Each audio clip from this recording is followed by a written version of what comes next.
রাজশাহীর পবা উপজেলার কৃষক আলাউদ্দিন, তার অভিযোগ নির্বাচন আসলে প্রার্থীরা ছুটে আসেন, ভোটের পর আর খোঁজ থাকে না। সার সংকট, প্রাকৃতিক দুর্যোগ মোকাবেলা করেও পান না কৃষিপণ্যের ন্যায্য মূল্য।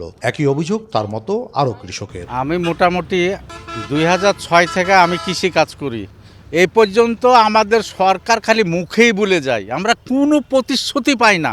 ভোটের আগে নেতারা কৃষকের অনেক কথাই বলে, অনেক প্রতিশ্রুতি দেয়, কি এই দিব সেই দিব, সারের দাম কমাবো, কিন্তু দেখা যাচ্ছে নির্বাচন হওয়ার পরে এগুলো সব ভুলে যায়।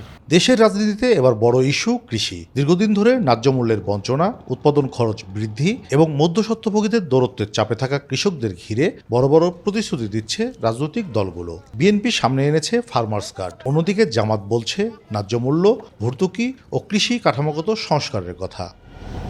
ভিগো ওয়্যার কার্ড প্রয়োজন মতো বাঁকানো যায়, অধিক চাপেও ভাঙে না। ভিগো। দুটি ভিন্ন পথ, কিন্তু লক্ষ্য একটাই, কৃষকের মূল্যায়ন। মাঠের কৃষক এখনো সবচেয়ে ঝুঁকিপূর্ণ অর্থনৈতিক অবস্থানে। এই বাস্তবতায় নির্বাচনী অঙ্গীকারে কৃষি এখন কেন্দ্রীয় বিষয়। কৃষিবিদরা বলছেন, ভোট নিয়ে কৃষকের আগ্রহ না থাকার অন্যতম কারণ সরকারের প্রতিশ্রুতি ভঙ্গ।